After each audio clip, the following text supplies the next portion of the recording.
स्वागत आहे। बातमीची सुरुवात शुभ समाचाराने करूया। मोदी है तो मुमकिन है। जगातील सर्वात उंच चिनाब ब्रिज रेल्वे माननीय पंतप्रधान नरेंद्र मोदीजी यांच्या शुभ हस्ते राष्ट्राला समर्पित करण्यात आले।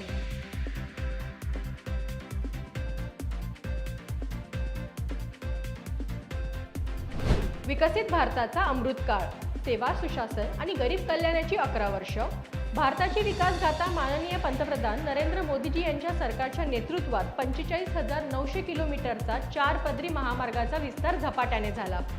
6 जून याच तारखेला रात्री ठीक 1 महिन्यापूर्वी पाकिस्तानाच्या दहशतवाद्यांचा आपण ऑपरेशन सिंदूरच्या माध्यमातून खात्मा केला होता। माननीय पंतप्रधान नरेंद्र मोदीजी यांनी जम्मू काश्मीरमध्ये केली रणगर्जना। ठीक 1 महीने पहले 6 मई की वो रात पाकिस्तान के आतंकियों पर कयामत बरसी थी।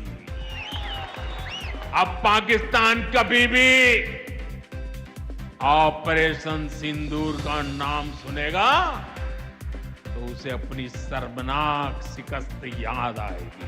पाकिस्तानी फौज और आतंकियों ने कभी सोचा नहीं था कि भारत पाकिस्तान में सैकड़ों किलोमीटर अंदर जाकर के आतंकवादियों पर इस तरह वार करेगा।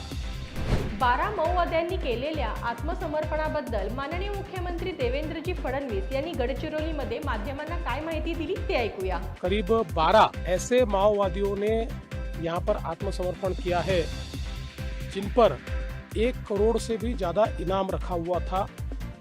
पहली बार शस्त्रास्त्रों के साथ भी आत्मसमर्पण हुआ है और एक प्रकार से इस आत्मसमर्पण ने ये बता दिया है कि माओवाद की कमर टूटी है, माओवाद पर विश्वास समाप्त हुआ है।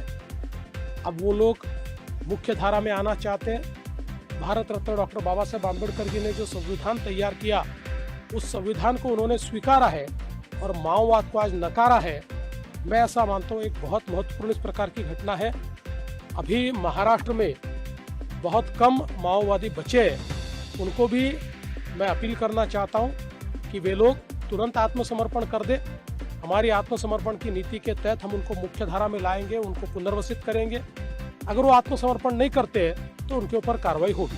स्थानिकांना रोजगार व जल, जमीन आणि जंगल यांचे रक्षण करत गडचिरोलीमध्ये विकासाचे लक्ष ठेवले आहे। माननीय मुख्यमंत्री देवेंद्रजी फडणवीस यांनी माध्यमांना साधला संवाद। विकास करायचा, इथे मोठ्या प्रमाणात उद्योग येत आहेत, त्या उद्योगांच्यामुळे स्थानिकांना रोजगार या ठिकाणी आपण उपलब्ध करून देतो आहोत आणि त्यासोबत हे सगळं करत असताना इथलं जे मूळ कॅरेक्टर आहे जल, जमीन आणि जंगल हे कायम ठेवून आपल्याला विकास करायचा हे ध्येय आम्ही ठेवलं। गृह विभागाने गेल्या 10 वर्षात नक्षलवाद्यांविरुद्ध एक अखंड चळवळ उभी केली। माननीय मुख्यमंत्री देवेंद्रजी फडणवीस यांनी गडचिरोलीत सांगितले। आपल्यासोबत काम करणाऱ्या सेंट्रल फोर्सेसचं देखील अतिशय मनापासून अभिनंदन करतो की या ठिकाणी सातत्याने गेले 10 वर्ष माओवादाच्या विरुद्ध एक अखंडित चळवळ ही आपल्या विभागाने उभारली आणि विविध ऑपरेशन्सच्या माध्यमातून माओवादाचं कंबरडं मोडण्याचं काम हे या ठिकाणी आपल्या पोलिसांच्या माध्यमातून झालं। आता बातमी संघटन पर्वाची। माननीय भाजप प्रदेशाध्यक्ष तथा महसूल मंत्री चंद्रशेखरजी बावनकुळे आणि भाजपा कार्यकारी अध्यक्ष माननीय आमदार रवींद्रजी चव्हाण यांच्या नेतृत्वात 2 जून 2025 ते 6 जून 2025 या कालावधीत विभागीय संघटनात्मक दौऱ्याला सुरुवात झाली असून 6 जून रोजी कोकण विभागीय दौरा पार पडला। आता महाराष्ट्र भाजपा 1.5 कोटी सदस्यांचा पक्ष बनला आहे। तुम्हाला सुद्धा भाजपचं सदस्य व्हायचंय का? तर तुमच्या फोनवरून 8800002024 या क्रमांकावर मिस कॉल द्या आणि भाजपा परिवाराचे सदस्य व्हा। नंबर पुन्हा एकदा ऐकून घ्या 8800002024 या नंबरवर मिस कॉल द्या आणि देशाच्या विकासात सहभागी व्हा।